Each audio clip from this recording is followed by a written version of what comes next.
Orang ini diangkat menjadi wali Allah berkat sabar menghadapi istrinya. Teman-teman semua, pernahkah kalian mendengar cerita tentang seseorang yang diangkat menjadi wali Allah berkat sabar menghadapi istrinya? Baik, di sini saya akan coba menceritakannya, dan cerita ini bersumber dari kitab Asy-Syamsul Munirah yang dikarang oleh Al-Habib Ali bin Hasan Baharun Hafizahullah. Diceritakan bahwa di Yaman dulu ada seorang wali Allah yang tidak mengetahui kalau dirinya seorang wali, bernama Syekh Abdurrahman Bajalhaban, dan beliau mempunyai istri yang buruk akhlaknya. Di antaranya adalah sering marah-marah kepada dirinya.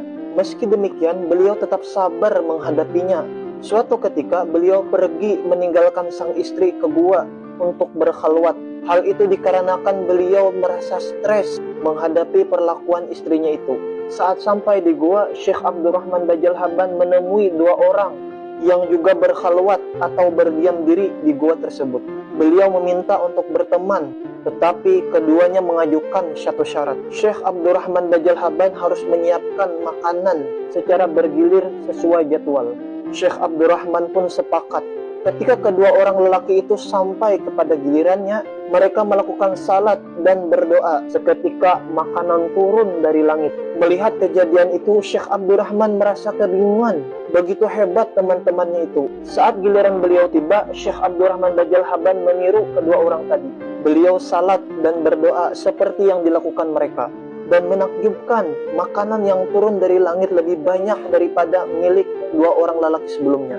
Keduanya heran dan bertanya yang kurang lebihnya, "Wahai Syekh, kemanakah engkau bertawasul sehingga hal itu bisa engkau lakukan?" Syekh Abdurrahman Bajalhaban pun menjawab, "Sebelum aku memberitahukan kepada siapa aku bertawasul, aku ingin bertanya terlebih dahulu kepada kalian tentang kepada siapa juga kalian bertawasul sehingga bisa melakukan seperti yang aku lakukan tadi."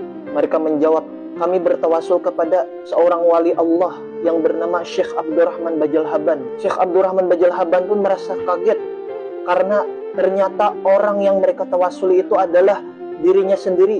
Di saat itu beliau belum memberitahu tentang diri beliau yang sebenarnya, dan beliau bertanya lagi tentang Syekh Abdurrahman Bajalhaban yang mereka tawasuli itu. Mereka menjawab bahwa Syekh Abdurrahman Bajalhaban itu adalah seorang wali Allah yang diangkat menjadi wali karena sabar menghadapi istrinya. Mendengar hal itu, Syekh Abdurrahman Bajalhaban pun pulang ke rumah dan memberitahukan tentang kejadian itu kepada istrinya. Dan akhirnya istrinya pun bertaubat kepada Allah. Semoga kita bisa mengambil pelajaran dan hikmah dari kisah ini. Amin ya rabbal alamin.